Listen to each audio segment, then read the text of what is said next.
Day 61. Numbers 16 and 17. Have you ever felt overlooked? Have you ever thought, why them and not me?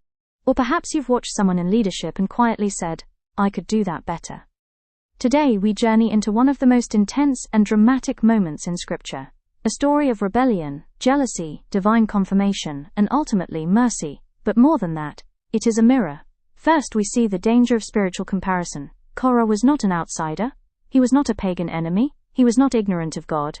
He was a Levite, already chosen, already serving, already close to holy things. Yet that was not enough. He wanted more. He gathered leaders, 250 prominent men, and challenged Moses and Aaron. The complaint sounded spiritual. The whole community is holy. Why do you set yourselves above the Lord's assembly? Sometimes rebellion disguises itself as fairness. It sounds noble. It sounds democratic. It even sounds spiritual. But underneath, it was comparison. Korah was not content with his assignment. And Moses responded with words that are often overlooked. In the morning, the Lord will show who belongs to him and who is holy. And he will have that person come near him. The man he chooses he will cause to come near him.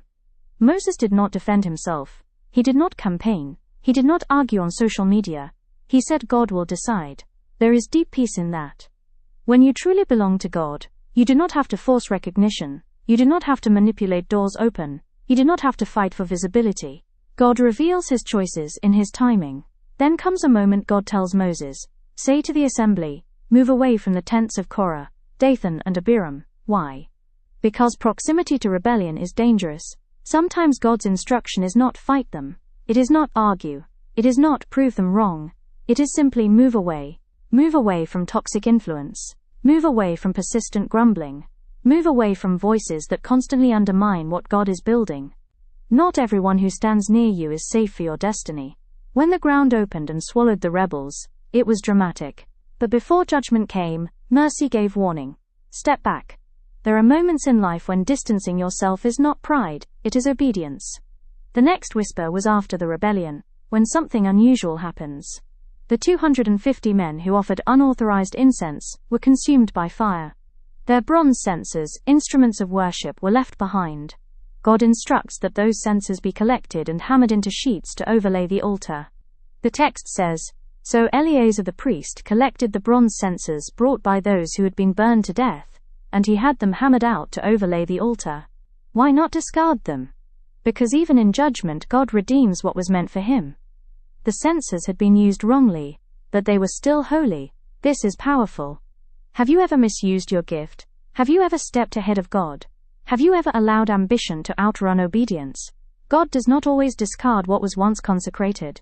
He can reshape it, hammer it, transform it. The bronze became a reminder, a warning against pride, but also a testimony of God's holiness.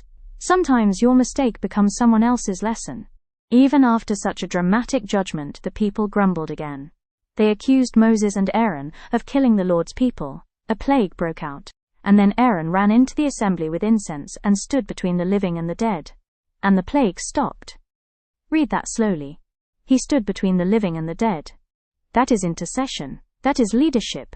That is love. Leadership is not about titles. It is about standing in the gap. Aaron could have said, you accused us yesterday. Handle your consequences. But instead he ran toward the danger. He stood in the middle of death. And mercy prevailed. If you are seeking God, understand this. True spiritual maturity is not proven in authority. It is proven in intercession. Who are you standing in the gap for today? Your family, your school, your business, your community.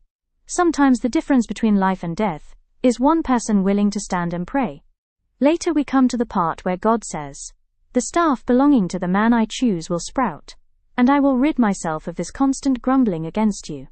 Each tribal leader placed a staff in the tent of meeting. A staff represents authority. It represents identity. It represents leadership. But staffs are dead wood. They do not grow. They do not blossom. They do not produce fruit.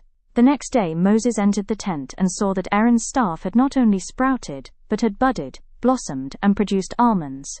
In one night, dead wood came to life. This is the sign of God's choosing. When God chooses you, he brings life where there was none. You do not have to compete. You do not have to announce yourself.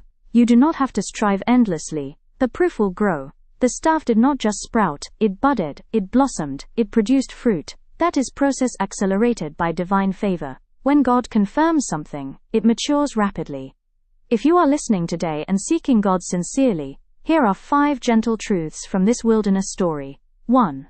You do not need to fight for what God has assigned to you. Let Him reveal it. 2.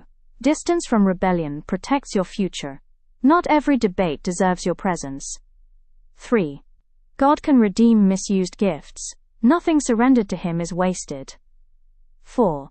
Intercession matters more than recognition. Stand in the gap. 5. When God chooses you, life will show. Fruit is louder than argument. To end today's whispers, I want you to remember, the wilderness was loud with complaints. But in the middle of noise, God made something clear. He knows those who belong to Him. He confirms what He establishes. He defends what He appoints. And He brings life out of what seems dead. So if you feel unseen, if you feel questioned, if you feel like a dry stick among many sticks, stay in the tent. Let God decide. Because when He causes your staff to blossom, no one will need convincing. The fruit will speak, and peace will follow.